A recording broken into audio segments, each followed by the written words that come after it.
Hello বন্ধুরা, তোমরা কেমন আছো? আশা করি সকলে ভালো আছো। আমিও খুব ভালো আছি। আজ আবারও একটা নতুন ভিডিও নিয়ে তোমাদের সাথে চলে এসেছি। আজ আমাদের এখানে রক্ষা কালী পুজো, সেই ভিডিওই তোমাদের সাথে শেয়ার করব। পুরো ভিডিওটা তোমরা স্কিপ না করে দেখতে থাকো। আর আজকে দেখো আমি আলুর দম করবো, তো সেই জন্য আলুটা দেখো ভেজে নিচ্ছে। আর এখানে টমেটো কাটা, আদা রসুন বাটা আর কাজু বাদাম পোস্ত বাটা রেখে দিয়েছি। আর এখন দেখো আমি সবগুলো দিয়ে জলও ঢেলে দিয়েছি, ফুললে এবার নামিয়ে নেব। আর আজকে করবো নান পুরি, তো সেই জন্য আগে থেকে ময়দাটা আমি মেখে রেখে দিয়েছিলাম। আর কতটা ফুলেছে তো তোমরা দেখতেই পাচ্ছ। আমি 5 ঘন্টার জন্য রেখেছিলাম। যত বেশি রাখা হবে নানটা তত নরম হবে। আর এবার চলো মা বেলে দিলেই হয়ে যাবে। তো মা দেখো বেলে দিয়েছে, আর আমি দেখো একটা একটা করে ভেজে নিচ্ছিলাম।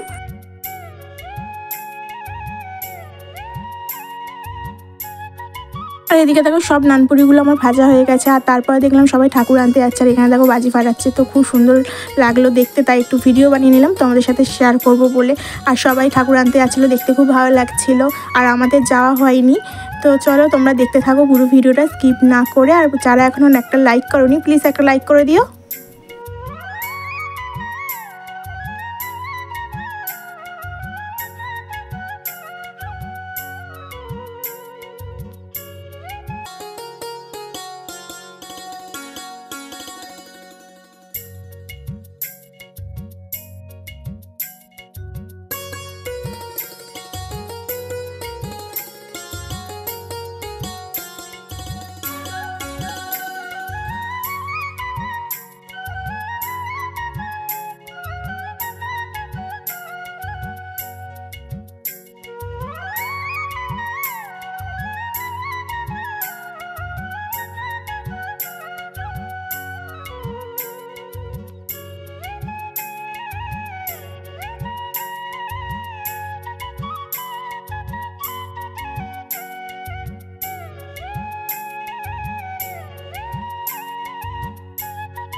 তারপরে আমরা বাড়ি এসে টিফিন আরে করে এদিকে সব গুছিয়ে নিচ্ছিলাম পুজো দিতে যাব বলে। আর এদিকে দেখো আমি চকলের মালাও কিনেছিলাম। আর এদিকে আমি রেডিও হয়ে গেছি। আমরা প্রায় 10:30টার সময় পুজো দিতে গেছিলাম, কারণ ঠাকুর আসতে অনেকটাই দেরি হয়, কোনো বছর দেখা হয় না। তো সেই জন্য ভাবলাম যে এবছর একটু দেরি করেই বেরোবো, তাই এখন রেডি হয়ে গেছি। আর এখন দেখো আমরা প্রায় চলেই এসেছি। আর মা আর আমি দুজনে মিলে পুজো দিতে যাচ্ছিলাম। আর অনেক বাজি ফাট ছিল, কিন্তু সেইগুলো তোমাদের সাথে শেয়ার করা হয়নি। তো চলো ওখানে গিয়ে তোমাদের সাথে কথা হচ্ছে। আর এখন দেখো মা এখানে পুজো দিচ্ছে, আর এখানে কত সুন্দরভাবে সাজিয়েছে, সেই জন্য তোমাদের সাথে একটু ঘুরিয়ে ঘুরিয়ে দেখাচ্ছিলাম। আর এখানে দেখো কত সুন্দর বাজি ফাটছে, এটার ভিডিও করতে পেরেছি, আরগুলোর ভিডিও করতে আমি পারিনি। তো তারপরে দেখলাম ঠাকুর নিয়ে চলে এসেছে। এবছর আমাদের ঠাকুরটা দেখা হয়েছে, নাহলে কোনো বছর আর ঠাকুরটা দেখা হয় না, কারণ আমরা তাড়াতাড়ি যাই আর অত তাড়াতাড়ি না ঠাকুর নিয়ে আসে না। তো সেই জন্য আমাদের কোনো বছরই দেখা হয় না। তো চলো এবার তোমাদেরকে ঠাকুরটাকে দেখাবো।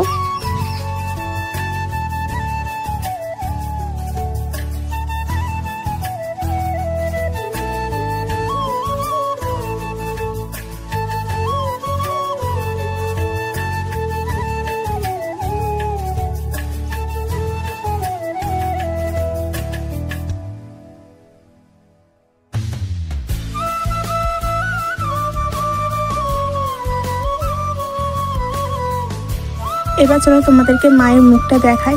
আর সত্যি কথা বলতে যখন আমি দেখলাম মায়ের মুখটা, চোখ আর মন দুটোই মানে ভরে গেছে। চোখ তো আমার জুড়িয়ে গেছে মায়ের মুখ দেখে, আর মনটা তো একদম ভরে গেছে। তাই তোমাদের সাথে ভালোভাবে একটু শেয়ার করলাম। তোমরাও কিন্তু কমেন্ট করে জানিও যে কেমন লাগছে মাকে।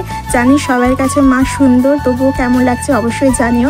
আর অবশ্যই কমেন্টে জয় মা কালী লিখো। আর এই বছরে ঠাকুর বড় মার আদলে তৈরি করা হয়েছিল, সেই জন্য আরও বেশি সুন্দর লাগছিল জয় বড় মা। তো খুব সুন্দর ফুলের সাথে সাজিয়েছিল মাকে, আর মাকে খুব মিষ্টি লাগছিল, তাই মায়ের সাথে আমিও একটু ভিডিও করে নিলাম।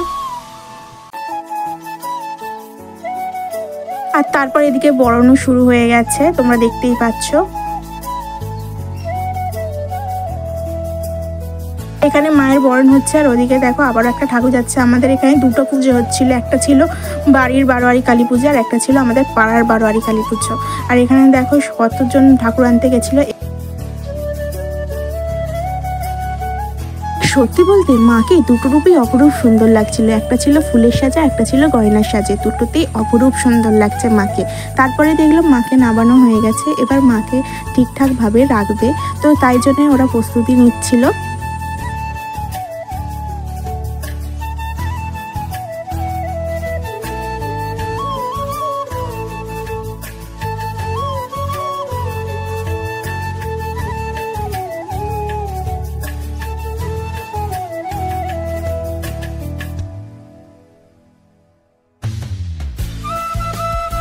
আর এখানে দেখো সবাই বাজনাগুলো রেখেছিল, বাজনাওয়ালারা। আর এটা হচ্ছে আমাদের ধর্ম ঠাকুর। তো আমরা সবাই জানি শিব ঠাকুরের একটা রূপ হচ্ছে ধর্ম ঠাকুর। তো এখানে প্রথমে পুজো হয়, তো তারপরে কালী পুজো হয়। আর কতটা ভিড় হয়েছে তোমরা তো দেখতেই পাচ্ছ।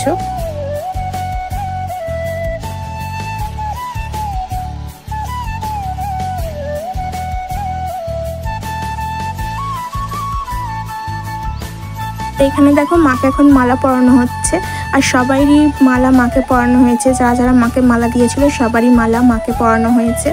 আর এখানে মাকে আরও সুন্দর লাগছিল ফুলের মালা পরে।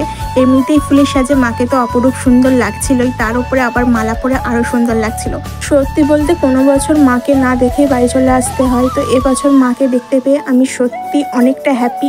কারণ প্রত্যেক বছর মাকে অনেকটা দেরি করে আনা হয়, এবছরও দেরি করে আনা হয়েছিল। আর আমরা এবছর অনেকটা দেরি করেই গেছিলাম মাকে দেখবো বলে। আর সত্যি কথা বলতে এবছর মাকে যে এত সুন্দর লাগছে আমি তোমাদেরকে বলে বোঝাতে পারবো না। তোমাদের কেমন লাগছে অবশ্যই আমি কমেন্ট করে জানিও। আর যারা এখনো পর্যন্ত ভিডিওটা দেখছো অবশ্যই একটা লাইক করে দিও।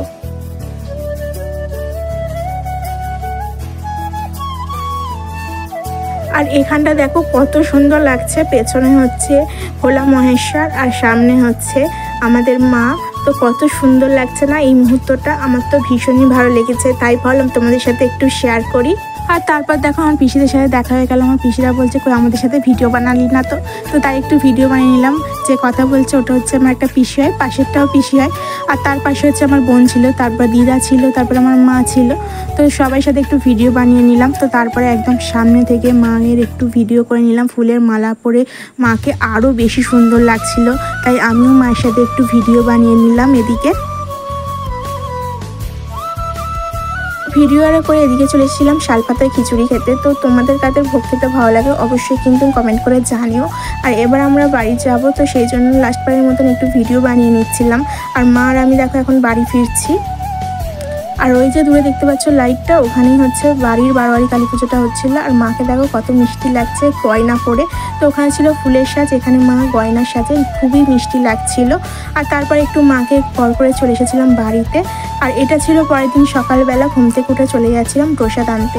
তো আমার মুখের অবস্থাটা তোমরা দেখতেই পাচ্ছ। আর গিয়ে মায়ের সাথে দেখা হয়ে গেল। তো এটা আমার কোনো বছর হয় না, এবছরের ভাগ্যটা আমার ভীষণ ভালো। ঘুম থেকে উঠে গিয়েই মায়ের মুখ দর্শন করতে পারলাম। যারা আমার আগের ভিডিও দেখেছো তারা দেখেছো যে আমরা প্রসাদ আনতে গেছিলাম, তার আগেই মাকে নিয়ে চলে গেছিলো। এবছরে তো আমার ভাগ্যটা খুবই ভালো ছিল। আর এই মুহূর্তটা সত্যি খুব কষ্টের। আবারও একটা বছরের অপেক্ষা আজ থেকে শুরু হলো। তো মায়ের কাছে একটাই আমার মন থেকে জানালাম যে আসছে বছর আবার এসো মা, সবাইকে ভালো রেখো, সুস্থ রেখো, আর তুমিও ভালো থেকো, সাবধানে যেও, আসছে বছর আবার এসো। তো বলে আমি এখান থেকেই মাকে গড় করে নিলাম। আর সবাই দেখো বিসর্জন করতে যাচ্ছে মাকে, আর আমাদের আর যাওয়া হয়নি। তো তারপরে দেখো ওখানে মাকে দূর থেকে দেখে কোথাও হলেও একটু মনটা তো খারাপ লাগছিল, কিন্তু কিছু করার নেই। আর আমরা সবাই জানি মাকে আমাদের মেয়ে রূপে পুজো করা হয়। যেরকম পরের দিনকে মেয়েকে বিদায় দিতে হয়, সেরকম মাকেও পরের দিনকে বিদায় দিয়ে দিতে হয়, কিছু করার নেই। দূর থেকেই মাকে বিদায় জানালাম, আসছে বছর আবার হবে।